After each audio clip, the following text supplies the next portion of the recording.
Combien de fois faut-il faire le jeûne d'Esther dans la vie? Oui, c'est le cas d'une jeune dame qui a perdu sa vie en faisant le jeûne de prière que nous tous on connaît. C'est une chrétienne, c'est une Congolaise qui vit en Angola. Et puis, elle appartient à un groupe de prière d'un pasteur qui n'a pas d'église. Donc, le pasteur n'a qu'un groupe de prière. Je viens d'apprendre que c'est une réalité aujourd'hui en Afrique, que beaucoup de pasteurs ont beaucoup de groupes de prière, mais ils n'ont pas de truc là. Donc, c'est ce cas, cette jeune dame appartient à ce groupe de prière. Donc, on ne sait pas c'était quoi l'échange entre elle et le pasteur. Donc, le pasteur l'a recommandé de faire un jeûne. Donc, elle a commencé par faire le jeûne.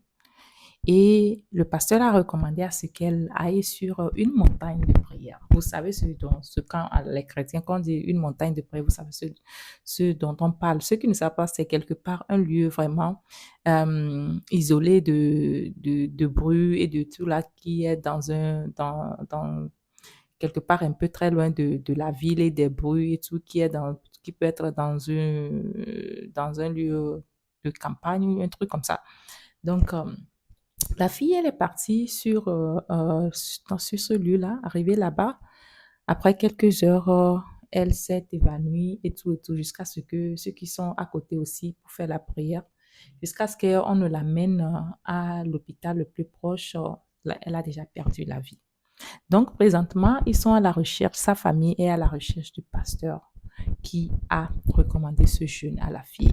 Et c'est un grand problème. Maintenant, il ne trouve pas le pasteur. Donc, selon les dires, c'est que la fille même n'a pas encore rencontré le pasteur comme ça. Donc, parce que c'est un groupe, comme je l'ai dit, c'est un groupe comment l'appelle-t-on? C'est un groupe de prière, donc c'est international, tout le monde est dedans, donc il n'a pas d'église où quelqu'un le connaît comme ça. OK.